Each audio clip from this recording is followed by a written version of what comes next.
Hello, everybody. Chapter 11, The Cotton Kingdom. Let's turn the clock back here to 1790.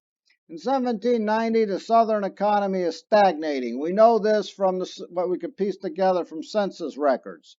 And the reason it's stagnating because the main crop is tobacco and it has pretty much exhausted the soil. 3 out of 4 Southerners live on the Atlantic coast, so anything beyond, say, Atlanta is wide open. There's nothing out there. So what changed?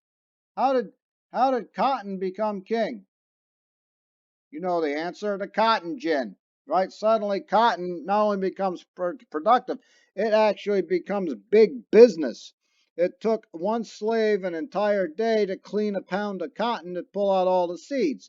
Now with the cotton gin, 7 or 8 pounds a day, and you have more slaves, and suddenly there's tons of cotton. Do you know how they could have made cotton even more profitable? Very simple. Pay people to work, right?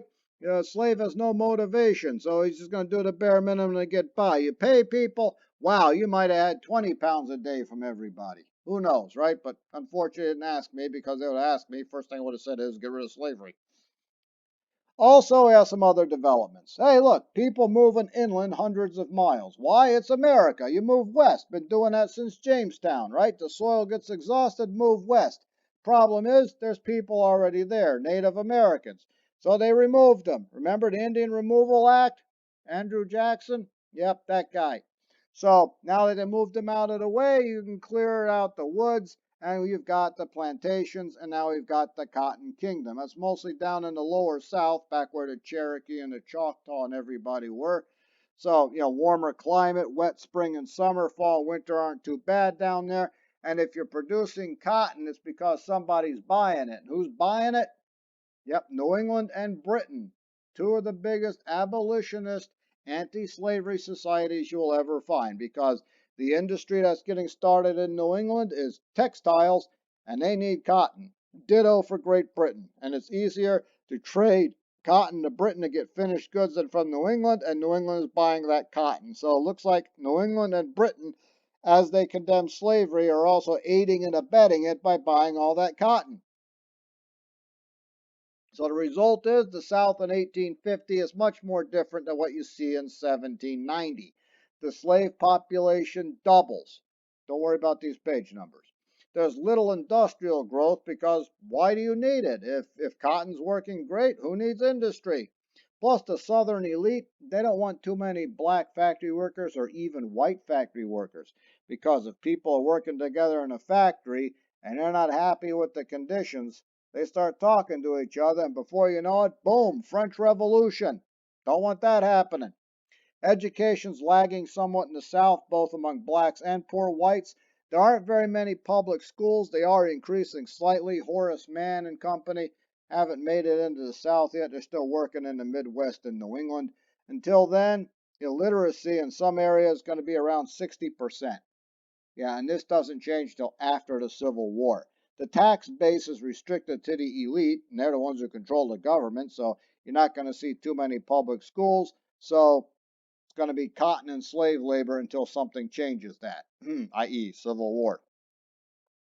Now, who owned the slaves? Well, believe it or not, most people in the South don't own any. 75% of people do not own slaves. 1 to 4 slaves, usually 12.5%. 5.5% own 5 to 9, but here is where the economic power of the South really is. These are the big plantation owners. 4% of people own 10 to 19, and 3% own 20 or more. Now, cotton is the economic backbone of the antebellum, before the war, South. Yeoman farmers, you can't really ignore these guys. A lot of times the plantation owners look down their nose at them and call them poor white trash, but I don't know. You got your own farm, right? You work whenever you want. You're answerable to nobody. I think it might be better being a yeoman farmer than maybe the guy on the plantation sometimes, right?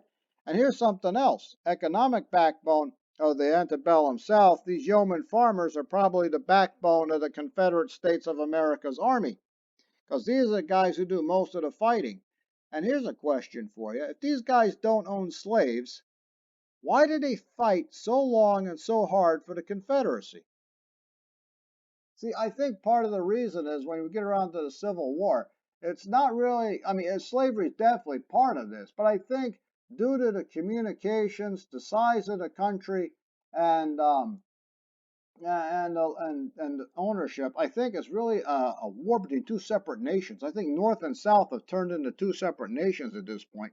So I'm not even sure it's a civil war. It might actually be a war between two different countries.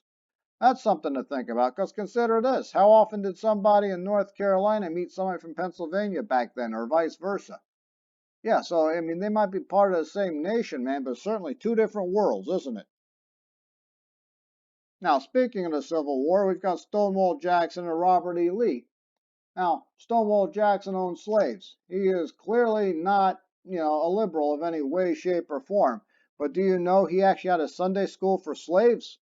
Yeah, he believed that black people were inferior, but they were also children of God and deserving of good treatment. So he said, you may own slaves, but God says to treat them well. It's not something we like to hear, but he's not a psychotic. Robert E. Lee, who's going to lead the Confederate Army, wasn't a big fan of secession or even slavery. He thought slavery would probably be doomed and that it was better to slowly integrate African Americans into society, though he did think it would take a while since, because of the illiteracy and all this kind of thing. So this is a couple views of Confederate generals you never really see. Of course, people like Barksdale from Mississippi were outright white supremacists, and he got shot at Gettysburg, and I think everybody was kind of happy with that.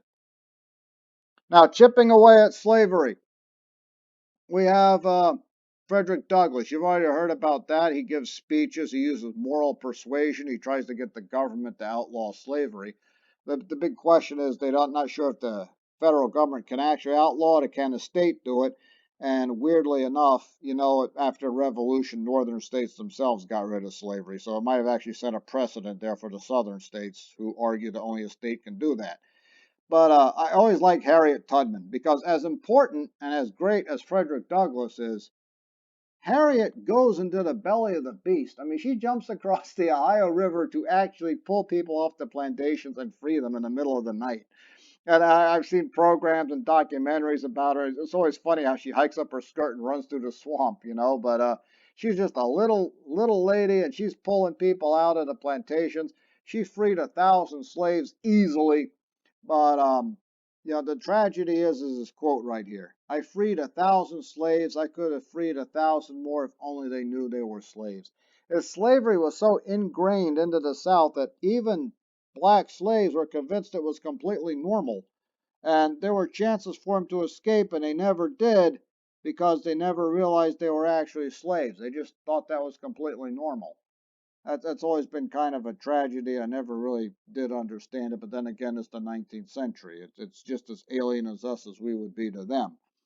Alrighty, so let's see. Oh yeah. Here's something everybody always wonders about: who's worse, North or the South? Because even though you have slavery in the South, and that's bad, right? A lot of Southerners would point at the North and say, "We may have slaves, but you use immigrants just as badly as the South uses slaves." And this one always touches a nerve with me because my parents are from overseas, right? So who's worse? Alrighty. So you've got slaves in the South who, at least they speak English, right? They can communicate with each other, slaves and the slave owners. And in the North, we have immigrants working in factories who can barely speak English. All right, it's like my dad, right? He came to this country, and half the time I'm still convinced he doesn't speak English, right? Of course I speak English. Well, you know speak English? Yeah, motopanis, that kind of thing. Alrighty, it's hard, dangerous work out on the farm, but it's very hard, dangerous work in a steel mill too, because now they're starting to move their way to really heavy industry.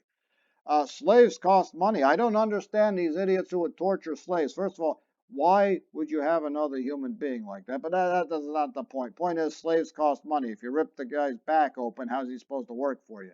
In the North, if somebody falls into that vat of molten steel and turns into just some sludge you have to scoop off, hey, there's more where that came from because there's always people coming off the boat. All right, slaves here in the South are at least used to the Southern climate. They were born here, so they understand it. Whereas you have people coming from, Greece, Italy, Southern Spain, Middle East, they come stumbling off the boat and hello, winter in Pennsylvania is a lot different what they used to seeing in the Med. Also in the South, you have to house people, you have to feed them, you have to clothe the slaves, make sure they're healthy enough to work. In the North, we didn't do that thing. You find your own house and you deal with the company store. You pay them $5 a day, and then they go to a store that's owned by the same company to buy stuff, and they end up spending $4.50 on whatever it is they need, like food and everything.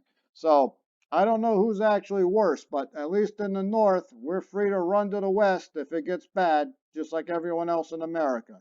Slaves, unfortunately, stuck on the plantation until Harriet Tubman shows up and gets you out of there. Everyone to know about dueling. This is something everyone's always interested in. They say, Mr. H, talk to us about dueling a little bit. Dueling is something that, it's a carryover from the Middle Ages. It came over to America. It's been outlawed in most of the North by the time we get around 1830, 1840. New Jersey, I think, was the last northern state to actually outlaw it, but it was still pretty big in the South, and occasionally it got out of control. Yeah, these are a couple ladies. They don't like each other. How do I know this? Well, they're pointing muskets at each other, and I also see swords.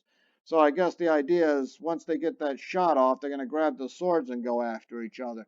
Yeah, it used to get really out of control in the South. We know Andrew Jackson, 37 confirmed duels over there. I once read an account about two slave overseers who got into it and got mad at each other and were starting to fight each other, and the slaves gathered around to watch instead of running off. But I guess it must have been way down in Alabama, somewhere way down there. And if I understand, I bet they were taking bets. What kind of bets do slaves make? If I do this, you don't, you work for me today, you work tomorrow, that kind of thing. So slavery was, dueling was very big in the South, occasionally getting out of control. Dueling and a code of honor. At the time in the 19th century, people in the South tended to be touchier and not quite as patient. This certainly seems true in the 19th century. People say that it's even true today. I don't know. Have you ever been on a subway in Philadelphia, New York? I mean, people fight you pretty tough up there too. But some people think that the 19th century touchiness, this might have actually led to the Civil War, where you hear people talk about honor, and even Fort Sumter. It's intolerable that the North would have a garrison in the middle of Charleston. It's actually in the middle of the harbor. It's not near anybody, so I don't see what the big deal was. But then again, I'm not from South Carolina, so I have a different view, and maybe that led to the Civil War. Some people are wondering about that. Alrighty, well, Latin America is breaking loose, but I'm going to let you guys off a little bit easy today, and I'm going to save that for World History 2, which is another class I teach. Hint, hint. So you guys have a great day, and I will talk to you later.